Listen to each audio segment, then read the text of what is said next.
Good afternoon, everyone.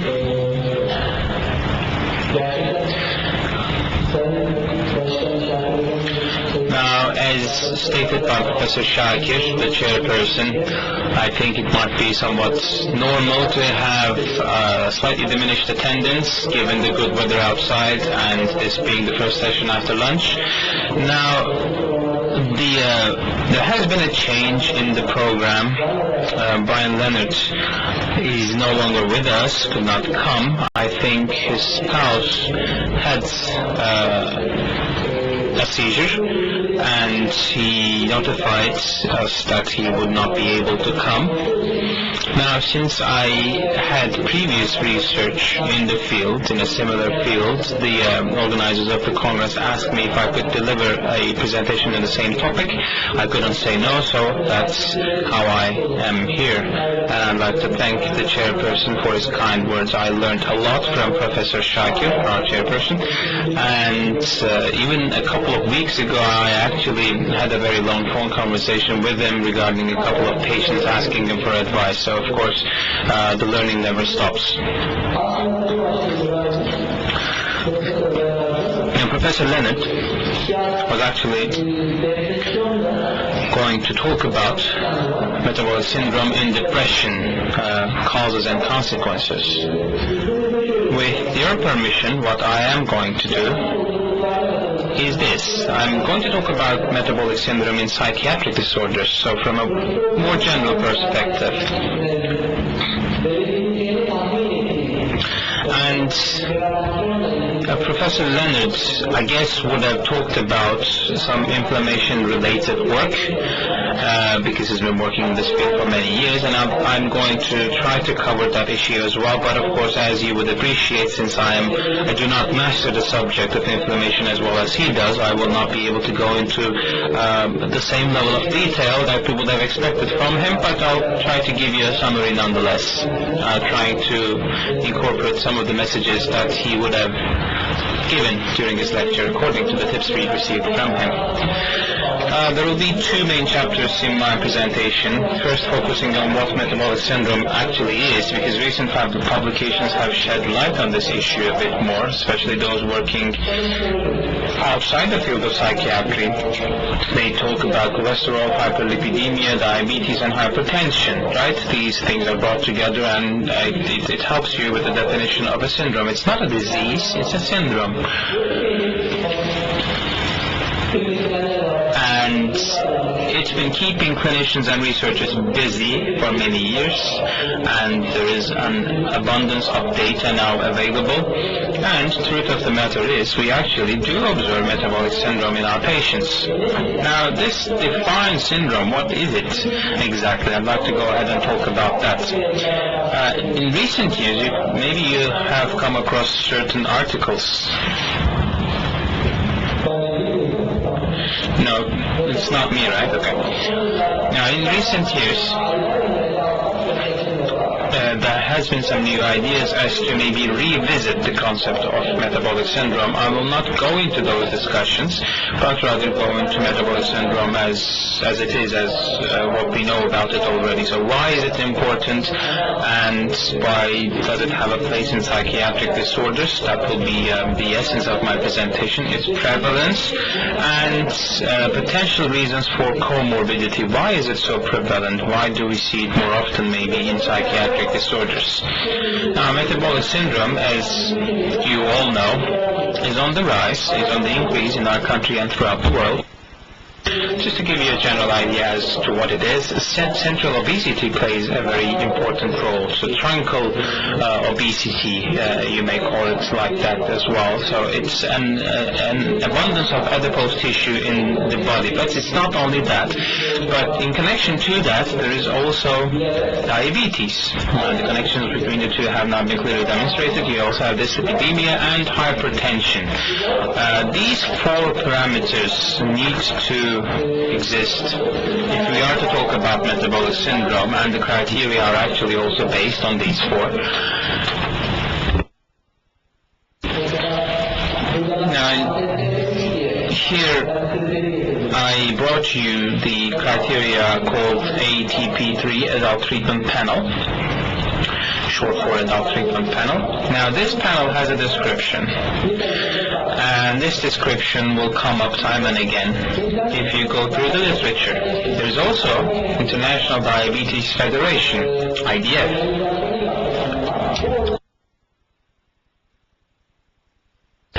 And this organization has a more European origin definition. ATP has more of an American origin definition. Now, there are advantages to both because ATP actually has different regions when coming up with definitions for the world.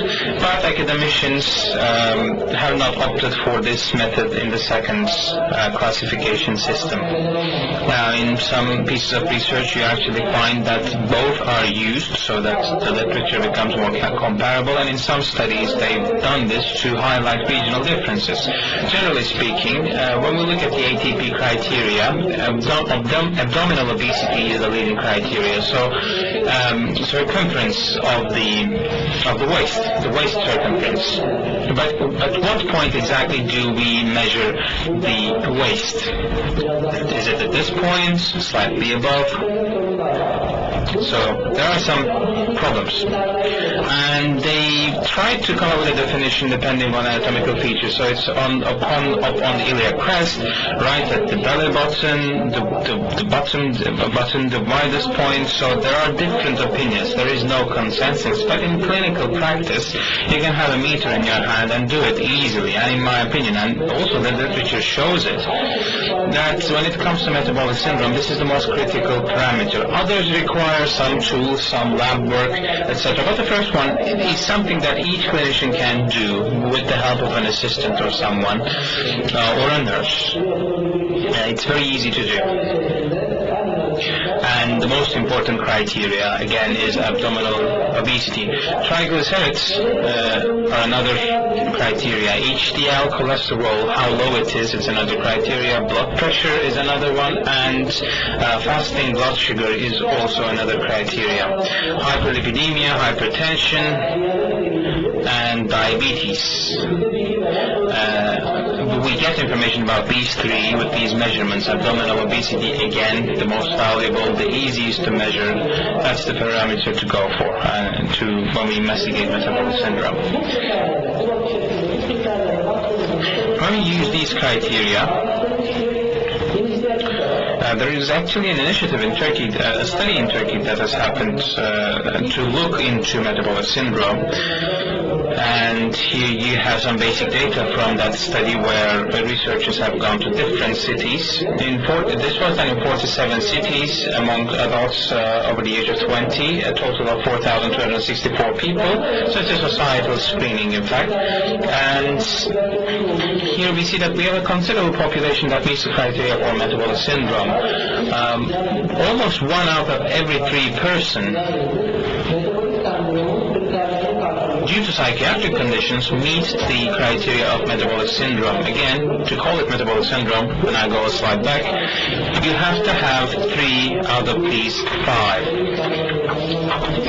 Having 3 out of 5 would suffice to call or say that someone rather has metabolic syndrome, and 1/3 of the population seems to be fitting the bill, according to this study. There might be cultural, interregional, or international differences, genetic factors, nutrition habits, lifestyle choices. So these kinds of discussions actually abound. Turkey seems to be slightly advantageous in this respect, but the rates are not really low either. So I think this is a condition we need to be aware of. So what's the situation throughout the world? I'd like to use the pointer on the screen. There are lots of studies indeed, but Turkey is right in the middle in this chart. In the world, there are countries with high levels of metabolic syndrome and with low levels of metabolic syndrome. Turkey indeed seems to be middle ground. The figures that we see on the chart, right next to the name of the country, they indicate the age groups, or the age ranges rather, that have been studied, and on the y-axis you see the prevalence rates. In the United States, for instance, especially amongst women, but also in men, there is a relatively high level of metabolic syndrome, and they have 45 to 49 years of age as the age group. Now, we're actually lacking male data from the United States in this case, but even 19 to 25 years of age, the rates are very high. But the opposite end of the spectrum consists of countries such as France, for instance, very low rates, or in Scandinavian countries, it's relatively low. Turkey, again, is in middle ground. We don't have an excessive metabolic syndrome issue, but we're not the best performing country on the planet either. So why is metabolic syndrome important? Well, it is important because, it's a definition that's already created with signs and symptoms of a number of issues and diseases, but it is associated with increased morbidity and cardiovascular morbidity. Increased cardiovascular morbidity has some criteria that we need to take into account, and the strongest predictor has also been, of course, researched, and it's central obesity. So you may not necessarily have a lab, you may not,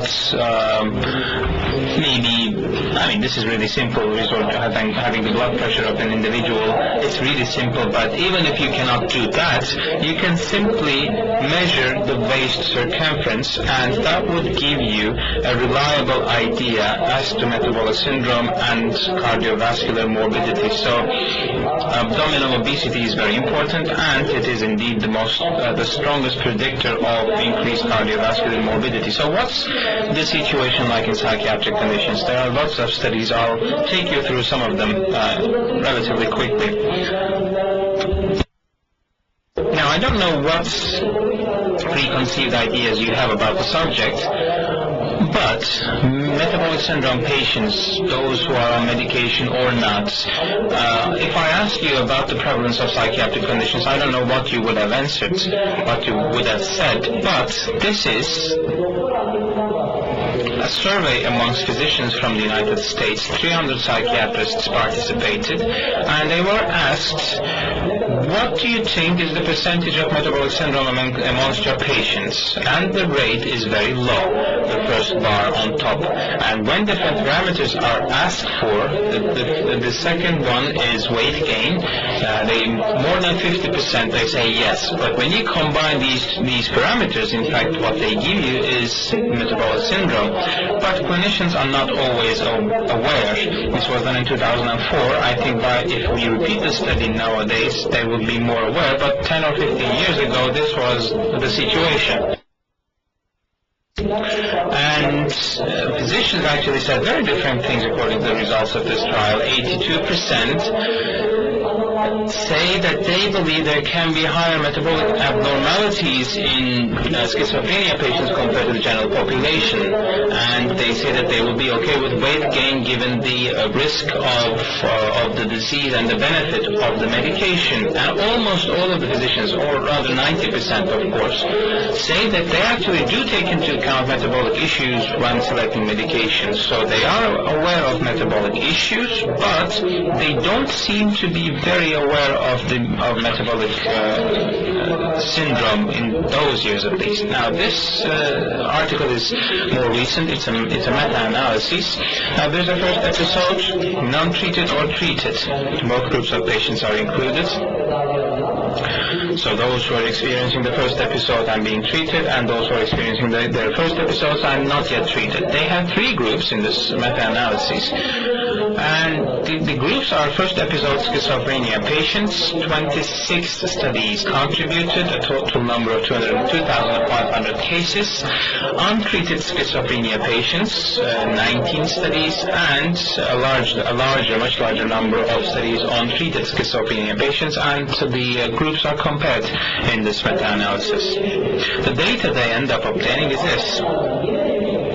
It's still high in those receiving medication, but it's much higher in those receiving medication. In the first group, those who are not receiving medication, is not low. So the one in green are the patients who have started taking medication, and our next speaker, our guest, will, I think, go into the detail of this particular issue, so I will not do that. But even if they do not receive medication, in our schizophrenia patients, in these selected populations, metabolic syndrome does really exist. It is not simply related with the medication that they are taking. Another interesting finding of this study, directly related or not so with metabolic syndrome, but it's the issue of tobacco smoking. It's been researched, and amongst those who smoke, as you see from the graph, a very short time after the diagnosis, smoking tends to shoot up in our patients, and since it's a factor that's related to metabolic syndrome, I wanted to underline that point. So this is what we have as far as schizophrenia goes. Let's have a look at mood disorders, bipolar disorder, and depression, and the relationship with metabolic syndrome. Lots of studies have concluded that in bipolar disorder, metabolic syndrome prevalence is actually higher compared to general population and control groups. We keep thinking about schizophrenia when we talk about antipsychotics, but they are now also widely used in bipolar disorder, so that's also important. But even in patients who do not receive any medication or who do not use antipsychotics, there might, in mood disorder patients, we still have the situation, 16% to 50% are some of the rates found by studies. That's the prevalence of metabolic syndrome in bipolar disorder. Again, metabolic syndrome can be relatively high in major depression, 17% to 48% according to some studies. So in bipolar disorder and major depression, the metabolic syndrome prevalence seems to be high. Are there any other diseases which we need to be concerned about? I'll talk about that in a couple of minutes. Now, on this slide, there's a comparison between bipolar disorder and unipolar disorder, and I'll very briefly take you through the findings. They have a rate of 28%. It's a more widespread, or the scope is wider, at least in this comparison study. It's very, very recent. In bipolar disorder, they said metabolic syndrome prevalence is about 30%. In major depressive disorder, they say they have a rate of 20%. And in healthy population, control group, or the general population, when they compare the figures, these figures seem to be high, because in general population the rate is about 16%. Depression increases it slightly, but in bipolar disorder, metabolic syndrome seems to be much more prevalent. So in recent years, what has the researchers started to think more about anxiety disorders. There are some new studies in the field, but I think we do need more. There is one Italian study on obsessive-compulsive disorder. They have 104 obsessive-compulsive patients, OCD patients, and I think there's also an initiative in Turkey, by the way. I saw some posters by Oğuz Karamustafaoğlu and his co-workers. This Italian study found the prevalence of metabolic syndrome to be around 20%, so relatively high. And they looked into factors. Can you please wrap up in 5 minutes? So time flies, right? Smoking duration, lack of activity, BMI, obesity, and antipsychotic usage have been found to be in connection with metabolic syndrome. But they also checked post-traumatic stress disorder and to see whether or not this has a connection with metabolic syndrome, because trauma and other biological changes can have a connection with it. I'll briefly give you the bottom line. Now, after using some statistical tools and means, they found PTSD diagnosis to have a significant connection to the prevalence of metabolic syndrome. So in PTSD patients as well, metabolic syndrome should be in our minds, in our clinics. So it can happen in the general patient population that we have. Binge eating, autistic spectrum disorders, ADHD, widespread anxiety disorder. So I will not go into details, but in a lot of diseases we can have metabolic metabolic syndrome accompanying that. So what are some of the reasons between comorbidity of psychiatric disorders and metabolic syndrome? Now, negative health behaviors, diet, smoking, taking the escalator, even going into the gym, or using similar other methods.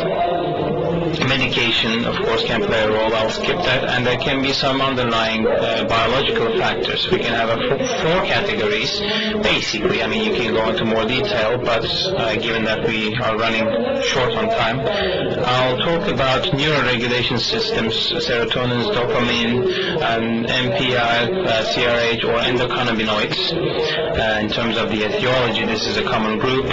Changes in the HPA axis, BDNF, and inflammatory cytokines can also play a role. I'll talk about each of these. Now, a reduction in serotonin is related with depression, anxiety, ADHD, and autism, and a similar pathology is also related to changes in nutritional behavior. Dopamine system pathology exists in a number of psychiatric disorders. On the other hand, obese patients have been demonstrated to have a reduction in their D2 receptors. There are some studies on that point, and the hypothesis is actually that it is a reward-based eating functioning-related problem in obesity,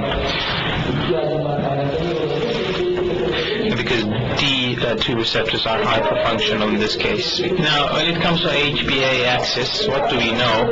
HPA axis plays a role in metabolic syndrome and in psychiatric disorders as well. Agents used in treatment modulate this axis. Its overexcitement leads to hyperphagia and adiposity as a result, and the intake of tasty food items actually suppresses HPA axis. So it can be an HPA axis pathology, so it can lead to obesity, metabolic syndrome, and also pathology in HPA axis can lead to depression and many other psychiatric conditions. So binge eating can be a coping mechanism or self-medication in this sense. Intake of cortisol again can have an impact on the reward perception of food items through leptin, insulin, and MPI. It can become more pleasurable to eat as a result of this pathology. BDNF polymorphism, it has been shown to be in relation connected to many psychiatric conditions, but with obesity as well. When you have an deficiency, for instance, in rats, aggression, hyperactivity, and obesity have been reported. Again in rats, a reduced hippocampal BDNF has been shown to be connected to cognitive functions. Now let's talk about, finally, inflammatory cytokines, and this is quite popular as well.